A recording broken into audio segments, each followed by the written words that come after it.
तो दोस्तों, मैं हूं आपका दोस्त के शंकर सौम्य और ये है साहित्य आज तक।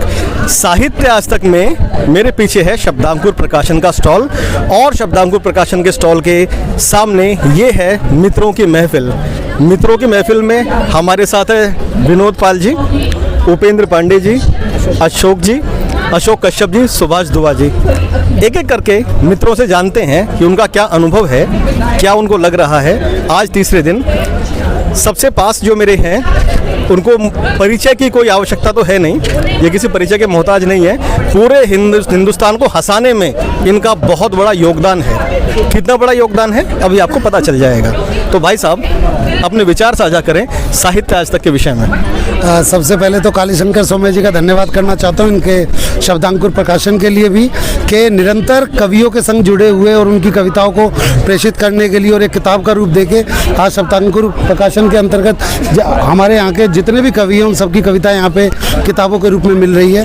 और दूसरा, कालीशंकर भाई खुद बड़े सामाजिक हैं और काफ़ी लोगों से मिलते रहते हैं, लेकिन हम यहाँ पे सिर्फ और सिर्फ आज इसलिए आए हैं क्योंकि एक तो हमारा कालीशंकर भाई से प्रेम बहुत है, और दूसरी बात इसलिए कि हमें जब पता चल गया कि आज ये रिकॉर्डिंग कर रहे हैं तो स्पेशली मैं तो आज रिकॉर्डिंग के लिए आया नहीं, मैं पूछने वाला था जी, बताइए। मैं बोल रहा हूँ कालीशंकर भाई, हम कवियों के संग में सबसे बड़ी दुविधा क्या है, सारे कवि ना घूम रहे हैं यहाँ पे कि कोई एक आके बोला अरे आप भाई साहब यहाँ पे कैसे। मेरे संग अभी ऐसा हुआ, 2-3 लोग आए, अरे शंभू जी आप यहाँ पे क्या कर रहे हो। तो मैंने भी ये सहा है, मैं भी चाह रहा हूँ कोई आके बोले विनोद पाल जी कैसे। शुक्र है कि आपने बोला मुझे। और आज तो मैं उपेंद्र जी को देख के हैरान हूँ। उपेंद्र जी आज बिल्कुल दूल्हे की वेशभूषा में आए हुए हैं यहाँ पे। आज मुझे डर है कि आज यहाँ से बिल्कुल किसी को ब्याह के न ले जाएंगे, तो मैं आज बाराती की भूमिका में हूँ। लेकिन मैं हमेशा बोलता हूँ कि देखिए कितना ज़रूरी है हमारे देश में हास्य, हमारे जीवन में कितना ज़रूरी है, तो उसका आप इस बात से अनुभव लीजिए। इस वक्त लोग काफ़ी ज़्यादा मतलब टेंशन में रहते हैं। एक हास्य ही एक ऐसी विधा है जिससे उस टेंशन को दूर किया जा सकता है। और मैं तो खुद कालीशंकर भाई की अभी जो नई किताब आई है कि डिप्रेशन को कैसे दूर भगाए वाली, मैं खुद चाहता हूँ कि सब आके शब्दांकुर प्रकाशन से वो किताब भी खरीदें। देखो आपकी भी प्रमोशन कर दी मैंने। और अपनी 4 पंक्तियाँ हमेशा पढ़ता हूँ कि आपके लिए चंद कतरे लहू के लाया हूँ, मुरझा गया हूँ पर फूल खुशबू के लाया हूँ, और आप लोगों को तालियां बजानी ही होगी, मैं घर से पत्नी के पाँव छू के आया हूँ। वाह वाह वाह वाह, मैं घर से पत्नी के पाँव छू के आया हूँ। भाई साहब ने पत्नी की याद दिला दी। अब आगे की एंकरिंग कैसे कर पाऊंगा वो मैं ही जानता हूँ। हाथ पैर कांपना शुरू हो जाते हैं भाई साहब। बहुत ही आपने ये मेरे लिए मुश्किल क्रिएट कर दी है। खैर, उसके बावजूद भी मैं साहस करता हूँ आगे अपनी बात रखने का। मेरे दाहिनी ओर जो हैं दूल्हे की वेशभूषा में, हालांकि ये 3-4 साल पहले दूल्हा बन गए थे, लेकिन इनको वो मंजर इतना अच्छा लगता है कि बार बार ये उस याद को ताज़ा करना चाहते हैं। आज फिर दूल्हे की वेशभूषा में है, फिजाओं से अभी बाहर नहीं निकले। मैं उपेंद्र पांडे जी का स्वागत करता हूँ और उनसे पूछता हूँ कि उनके क्या विचार हैं साहित्य आज तक के बारे में और शब्दांकुर प्रकाशन के बारे में।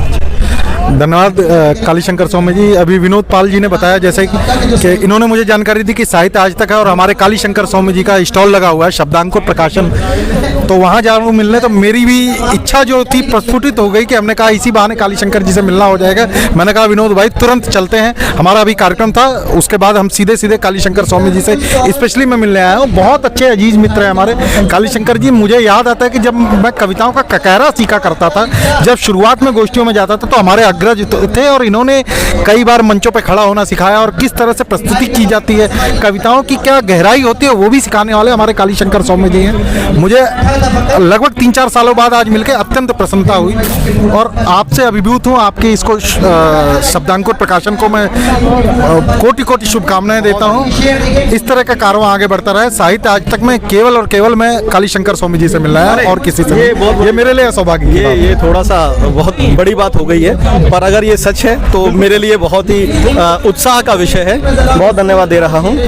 और हमारे भाई हैं, बहुत प्यारे भाई हैं मेरे साथ, अशोक चावला जी। तो आइए अशोक चावला जी से बात करते हैं, उनसे पूछते हैं आज तीसरा दिन है साहित्य आज तक का, तो कैसा महसूस कर रहे हैं आप साहित्य आज तक में आकर के।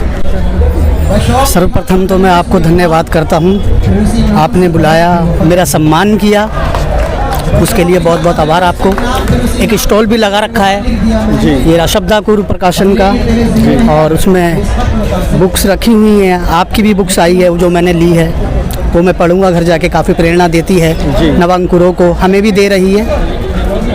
और 4 पंक्तियां मैं सर्वप्रथम रखता हूँ कि इतिहास कलम से हर एक नहीं लिखता, बुलंदी पर हूँ खुश कोई नहीं देखता, होठों पर मुस्कान सभी देखते हैं मेरे पैरों के छाले कोई नहीं देखता।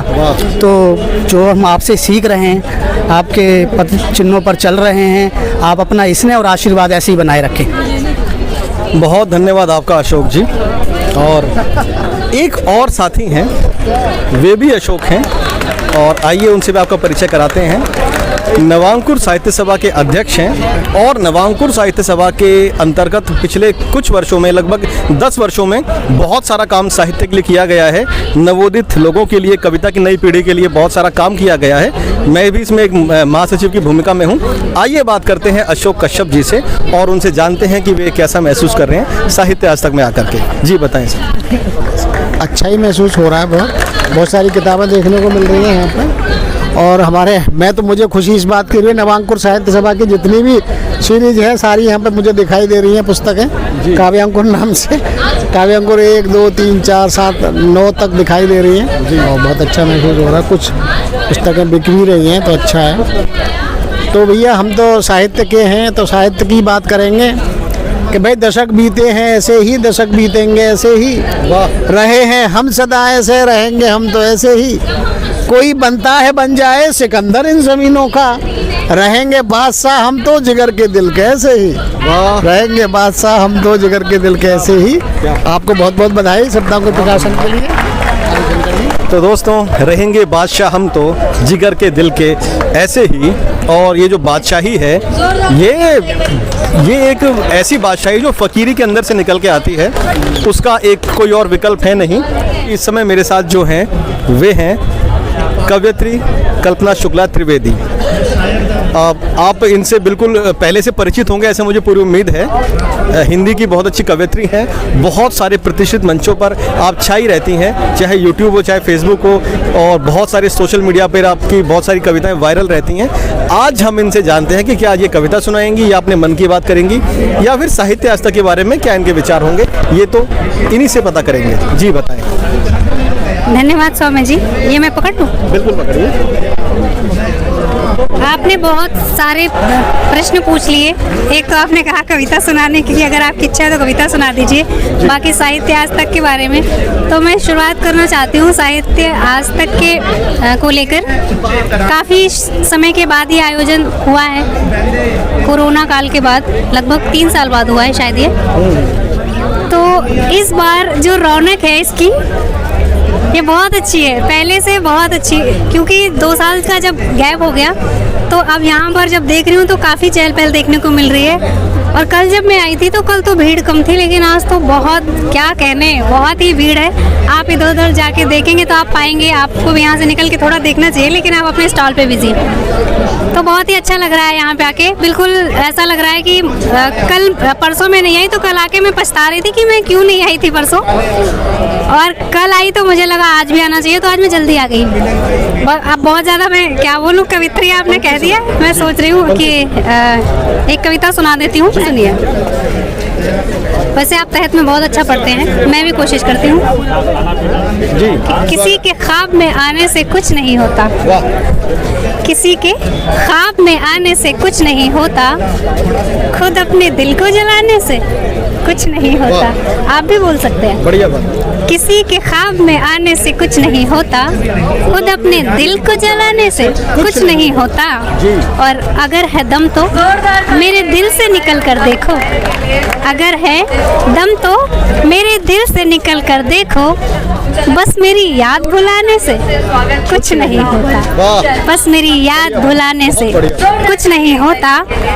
और दिलों का दर्द निगाहों में तुमको दिख जाता। हम हंसते मुस्कुराते चेहरे देखते हैं तो हमें ऐसा लगता है कि ये बड़े खुश हैं, कभी उनकी आंखों में नहीं झांकते। तब मैंने कहा कि दिलों का दर्द निगाहों में तुमको दिख जाता, किसी के हंसने हंसाने से कुछ नहीं होता, किसी के हंसने हंसाने से कुछ नहीं होता। और खुद अपने आप मोहब्बत में खिंचे आते लोग, ये इतना बड़ा आयोजन हो रहा है, कोई किसी को इनवाइट करने नहीं गया, लेकिन यहाँ पर लाखों की भीड़ है। आपके स्टॉल पर देखिए, लोग आते नहीं थक रहे हैं, भरे जा रहे हैं, जगह नहीं मिल रही खड़े होने की।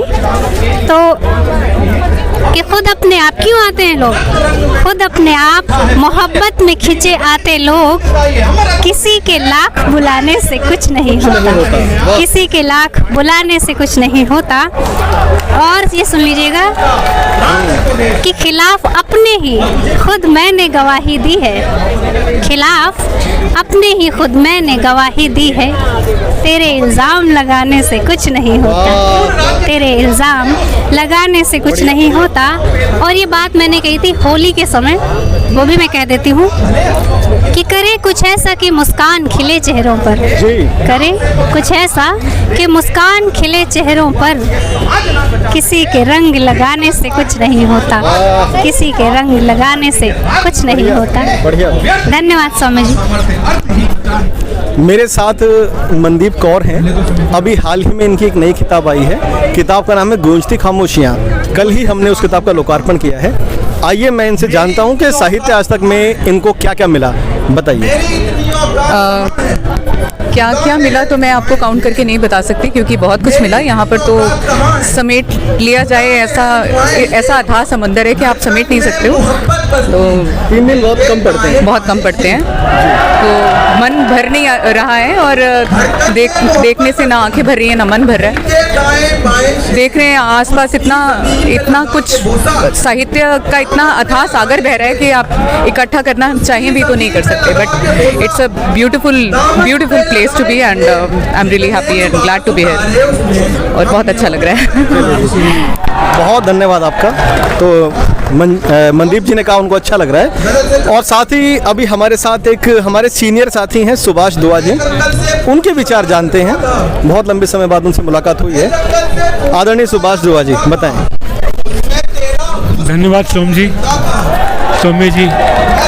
जब भी मैं यहाँ आया हूँ मुझे बहुत अच्छा लगता है कि आपके प्रकाशन के स्थल पे जब मैं आता हूँ तो मुझे बहुत आनंद आता है कि मैंने आपको उगते हुए देखा है, अंकुर से आगे वृक्ष होते हुए देख रहा हूँ। और मैं भगवान से प्रार्थना करता हूँ कि आप जो है फूलो फलो और एक अच्छे प्रकाशक के रूप में, साहित्यकार तो आप अच्छे ही हैं, अच्छे कवि हैं, एक प्रकाशक भी ऐसे हो जाएं कि आपका नाम रहे और लगातार सतत रूप से प्रकाशन करते रहें। मेरी शुभकामनाएं आपके लिए। तो दोस्तों, आप थे सुभाष दुआ जी, कुछ कहना चाहेंगे क्या? आपका नाम? मेरा नाम आज़ाद है। आज़ाद जी, हाँ, बीकानेर से आया हूँ मैं, और कुछ कविताएं बोलने के लिए आया था। एक कविता है मैंने लिखी थी 9वीं क्लास में लिखी थी मैंने, पन्ना का त्याग। पन्ना के चरित्र पर थी कि मस्तक पर जैसे गतिमान पुंगी पाषाण गिरा, मस्तक पर जैसे गतिमान पुंगी पाषाण गिरा, कपाल से द्रवित रक्त बबक उठा, साहस की अग्नि सिमट गई कागजी पन्नों में, काल चीखा चंदन की दह लेके, ममता में दर्द दबा हृदय की ओट में, पन्ना प्रवीण स्वामी भक्ति में चली अपने नंदन को काल को सौंपने, देख स्वयं महाकाल के चक्षुओं से रुधिर टपक पड़ा, इतिहास की अमर किताबों में तेरे आंसुओं का जिक्र नहीं, तू कैसी माँ थी पन्ना जिसे अपने बच्चे की फिक्र नहीं। तो हम आज़ाद जी से कर रहे थे बात, और अब और मित्रों से आपको बारी बारी में मिलवाते रहेंगे अगली वीडियो में। दीजिएगा इजाज़त, मिलेंगे अगली बार। धन्यवाद।